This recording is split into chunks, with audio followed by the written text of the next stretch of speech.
Hello, everybody, and welcome back to At the Table with Tom Pod. I'm your host, Tom Podgorski, and I'm going to be guiding you through this episode.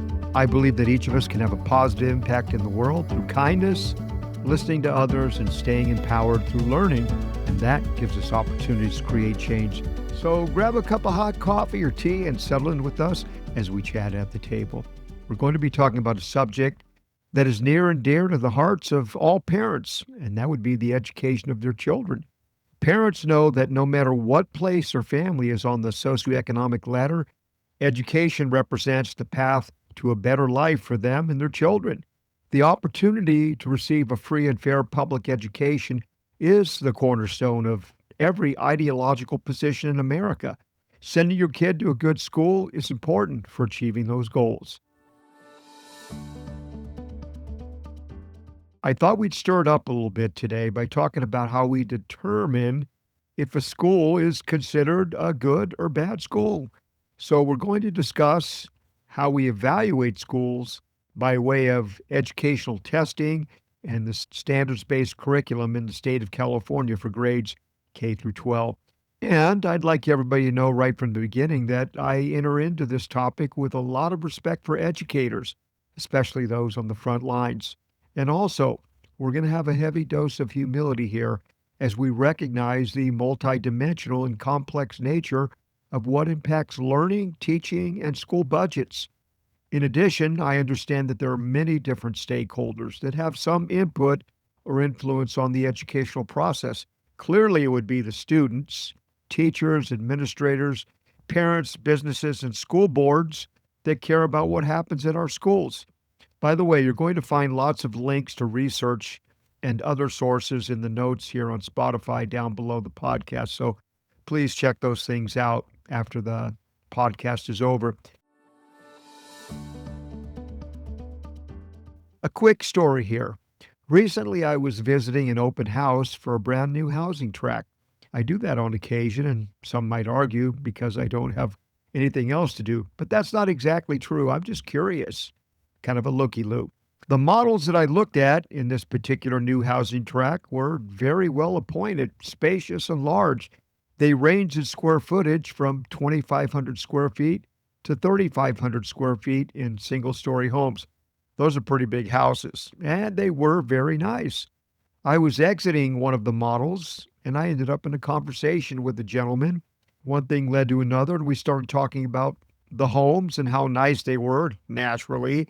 And one thing leads to another, and he brought up the local schools. He mentioned they were very interested in buying the house in that new housing tract, but they were concerned about particularly the local high school. Okay. I asked what the concern was. He said the school performed poorly and had lower test scores and high discipline issues, and he'd heard that it was a bad school. Well, that struck me as very interesting here because a man that I was talking to, or if you will, a consumer, was directly using school performance and linking it to his buying decision. He liked the house and the neighborhood, but ultimately he said he was afraid he wouldn't get his money out when and if he needed to sell. All right, I get it. So we know that many factors come into play when people consider where to buy a house. In short, they want the highest value that they can possibly afford, and they need to consider things like their budget, the neighborhood, like do people keep up their homes, the school performance and ratings of these schools on the state tests. That's important, of course. Proximity to services and shopping, gas stations, banks, other things that consumers use, places they frequent, businesses, and by having those services close, it just makes life easier. Their commute times, possibly the crime rate, where is childcare in relationship to their home. So yeah, home values are strongly impacted by a lot of things, including the local schools. So what really determines if a school is a good or bad school? I mean, is it possible just to drive by and take a look-see and eyeball it and say, oh, that's a good school, or based on what you see, you might come to the conclusion that it's a bad school?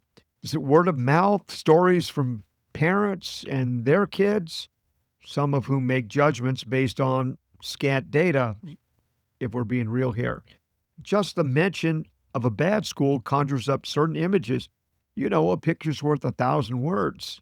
Images of kids getting bullied or pushed around in the hallways, and then people envision their child getting bullied or pushed around because they heard that one story. Maybe they heard that there was rampant drug use. Right, you get the idea here. Well, let's be fair now. Those behaviors that were just mentioned are also present at the good schools too. And I'm going to say that most public schools are not good or bad. They're somewhere in the middle. It's just that we have these groups of young people banded together based on demographic factors that are outside of their control.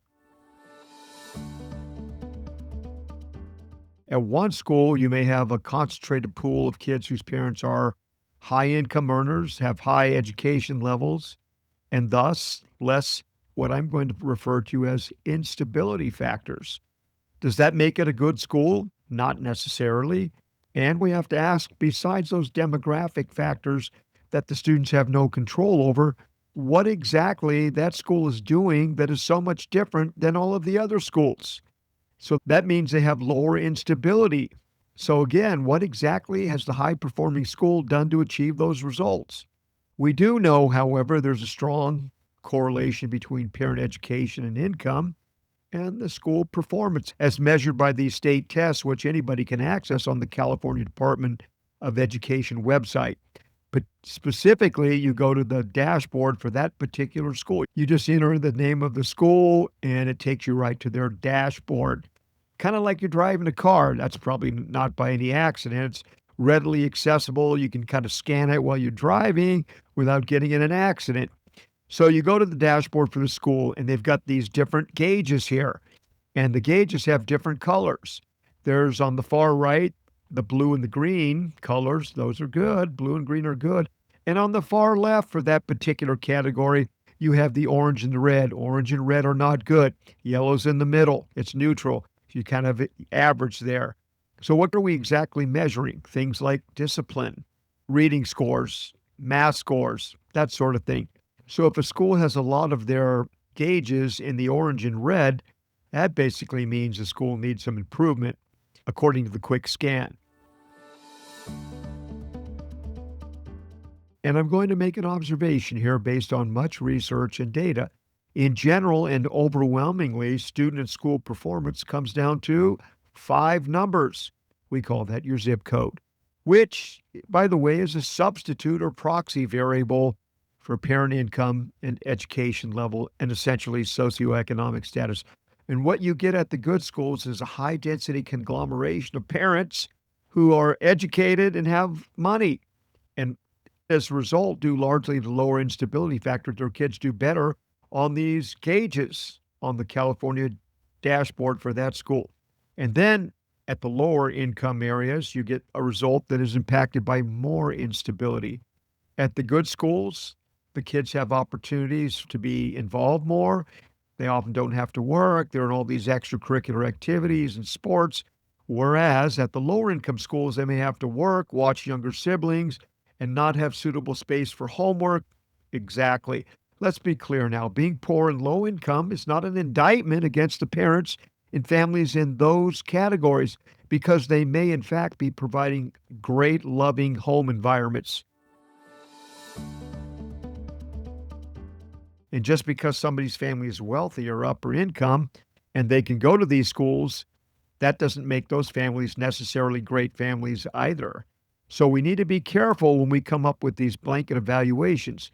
However, it's a well-established relationship that low-income families are less likely to be able to afford to go to the higher performing schools. And with the lower income, there's also a higher likelihood of single-parent households, which is neither good or bad. It's just along with that comes less supervision and all of the factors that contribute to higher rates of instability. So it's not that anyone's doing a bad job of parenting per se, or a good job, or that low income means they don't have a loving home environment. It's that low income and low parent education levels are related to instability. And in the end, what actually determines good or bad schools might simply be a roll of the dice in terms of what family dynamic a student is born into. It should also be noted that many students who have demographic challenges and attend low performing schools do get accepted into colleges and trade schools and do very well in life. And some students with many demographic advantages do not perform well in school or life for a host of reasons, including the possibility that their families are not stable or healthy or even dysfunctional. So, dysfunction and instability can cut across all demographic categories. What's important to remember is that family trauma, parental addictions, dysfunction, biochemical diseases, and behavior disorders impact students across the SES spectrum, and if left unaddressed, create different types of instability, which impacts academic performance and life trajectory, regardless of parent education and income levels. So we need to factor that in as well. We could certainly take the perspective that student underperformance is not our problem, especially if we go to the good schools. Everyone needs to solve their own challenges. Yeah, right. Lift yourself up by your bootstraps. It's the American way. God helps those who help themselves. I get all that. And I'm going to remind everyone, though, if you look at the great religions of the world, especially their sacred scriptures like the New Testament, Torah, and Quran, there's a lot of talk about encouragement and helping your neighbor and the orphan and the poor, those in need in general, just saying. And certainly, if we don't like the school, if we can afford to, we just move to a different school and solve our problem. So I understand it, but given the potential human productivity loss for these youngsters and this country, if you will, due to larger numbers of underperforming people, can we allow this dynamic to continue? Hey, according to a famous economist and Nobel Prize winner, James Heckman, who I consider to be a rock star, and who has spent most of his professional career studying the impact of childhood challenges on adult earnings and life stability and trajectory, his findings show that low education performance and underperformance is going to be very costly to our nation and is in fact a national issue. In other words, we should be concerned about our neighbor here, just like the Holy Scriptures say in those great religions. In his words, and paraphrasing now, unless we solve that underused human potential issue, we'll not be able to compete with the other countries in the future.